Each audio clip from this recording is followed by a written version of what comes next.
any kind of speech have hidden assumptions.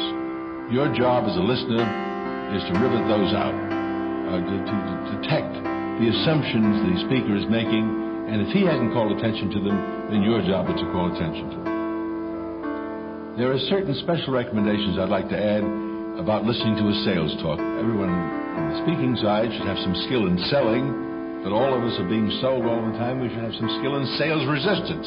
If we're pushovers for a sales talk, we aren't exercising our minds properly. In order to avoid being a pushover for a sales talk, you ought to have 4 questions in mind. First, what is the speaker trying to sell? In other words, what is he trying to get me to do or get me to feel? Secondly, why does the speaker think I should be persuaded by this appeal? What reasons does he offer? What support does he offer for his appeal? Third, what points that I think are relevant,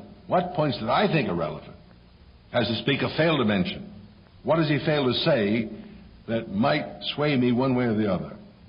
And finally, when the speaker has completed his persuasive speech, what questions of significance to me has he failed to answer? What questions do I have in my mind that he's paid no attention to that I ought to ask him?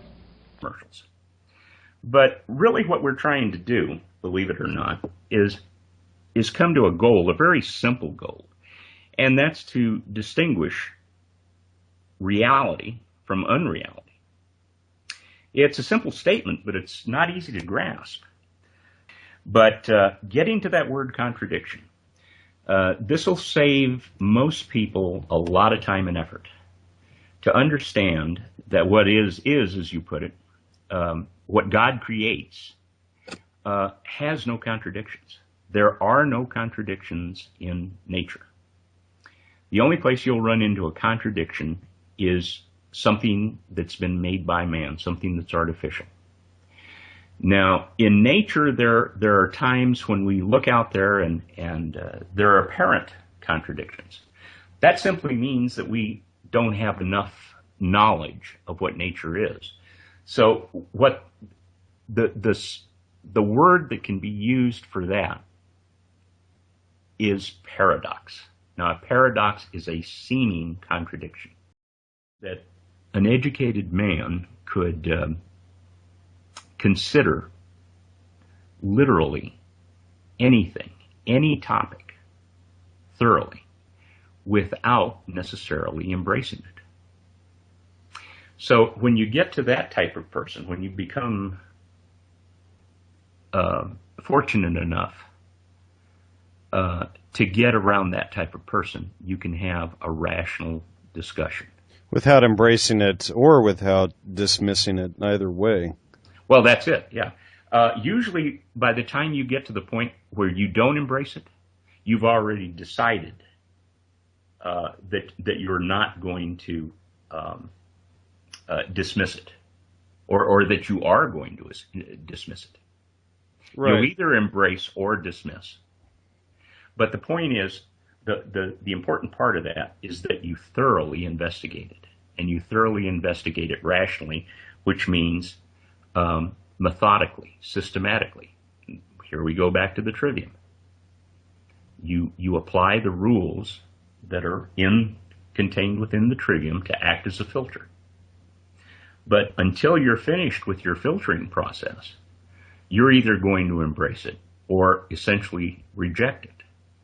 Now, if you do reject it, if this has been passed on by another person, especially from an emotional standpoint, if the other person is emotionally involved, and this again goes to one of the points in the study of logic, if this person is emotionally involved, that's the first part of your filter right there. Are you going to get into an emotional discussion with this person? Or are you going to leave him to Jesus, as they say?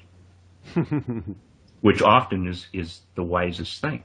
You're coming in from out of the sunlight. You don't really know what's out there. I mean, it's all new to you. All you know is that you see a vista that you've never seen. So let's go back and get these people, take them out there, and we'll work on it together.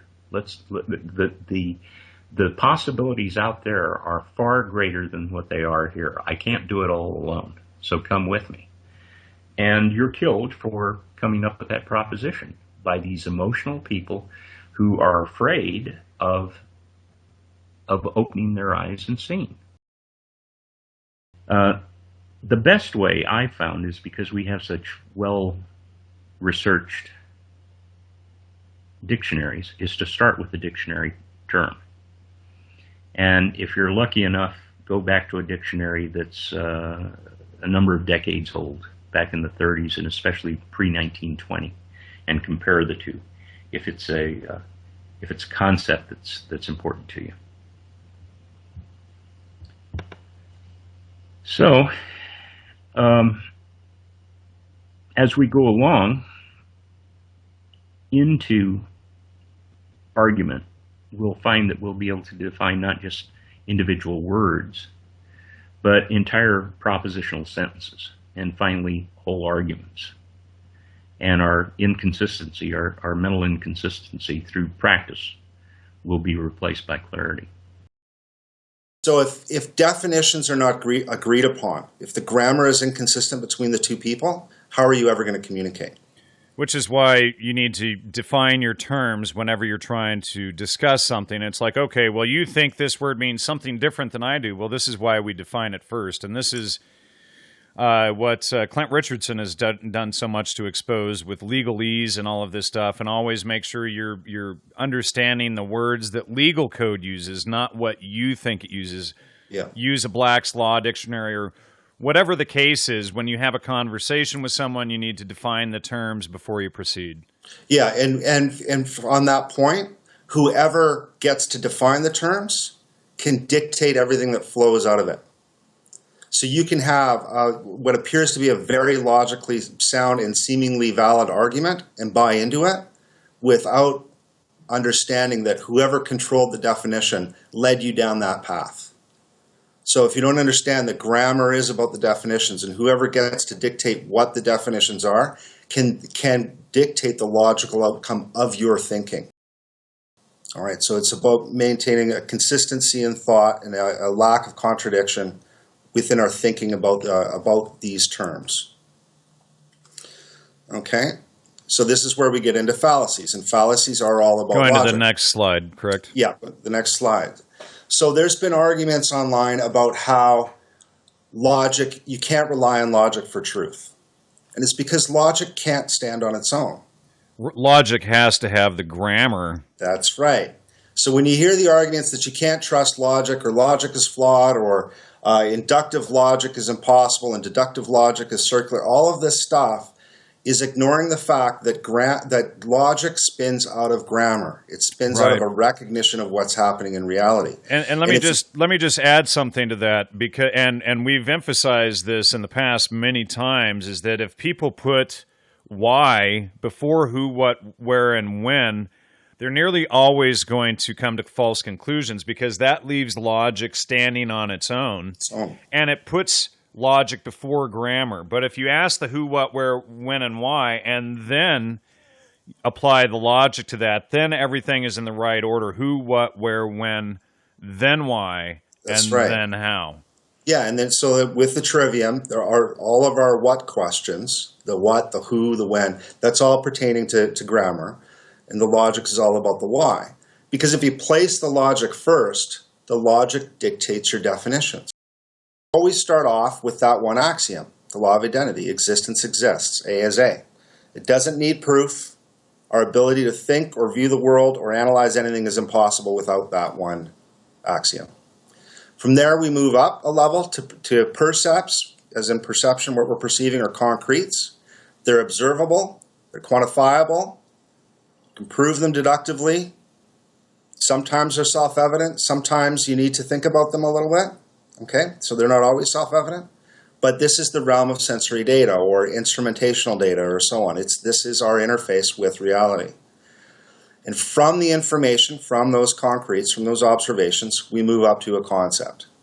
So I'm moving inductively here. We draw a conclusion, or we form an understanding from these observations. So this is why logic is important. Logic takes us from what we're observing, the grammar. We go through all the whats. We're identifying things observably. Now we move through logic to be able to draw a conclusion. Now we're taking that knowledge of the world and we're turning it into an understanding. Now we can take those concepts, that concept with more percepts, more concretes, or other concepts that we're certain about, and we can form higher order concepts. So they're induced from other concepts and percepts. Okay, the foundation is logic built upon concepts rooted in reality. Then we can do that again, higher order, even more sophisticated concepts, induced from other concepts and percepts, but the foundation of the logic is still built upon concretes rooted in reality. They always have a thread that can eventually be traced back to existence, to reality. Okay? So higher order concepts are built on lower order concepts, which are built upon concretes in reality. And regardless of the intangibility of a higher order concept, by analyzing its foundations, we eventually hit concretes in reality. And if a concrete's not rooted in reality, it's arbitrary. If it's an a priori definition, then it's arbitrary. And what do you do with an arbitrary? No problem. What do you do with an arbitrary argument? You disregard it offhand. It's not even wrong. It doesn't even qualify to be judged as if it's right or wrong. You know, let me just add here real quick. You know, one thing that I found that's really helpful, Bill, is whenever I approach any new topic, I approach it as though I am completely 100% incompetent and then start from there. And then you have to go in, well, who, what, where, when, then why, and then you can come to how and explain how. But if you come in with a bias or with a bunch of assumptions and that you know everything based on some spiritual hoop-de-doo that you heard from Amit Goswami or, appeal to authority, some quantum physics, some appeal to magic, etc., then except for the occasional luck, every subsequent conclusion that you reach is going to be false. Yeah. Yes. And if it's misintegrated information, some areas will integrate, some areas won't. And you can't focus on the some areas that integrate and then claim it all to be perfectly constructed. That's cherry picking. So all of the fallacies, it's 2,000 years of sort of heuristic rule by thumb because people have encountered this stuff before. So you can't ignore it. The stuff gets misaligned, right? And we're being herded into this thinking by so many people. Yeah, and it's clear that at least since the time of Plato and Aristotle, if not way before, all the way back to the Mahabharata and probably thousands of years before that this stuff has been going on.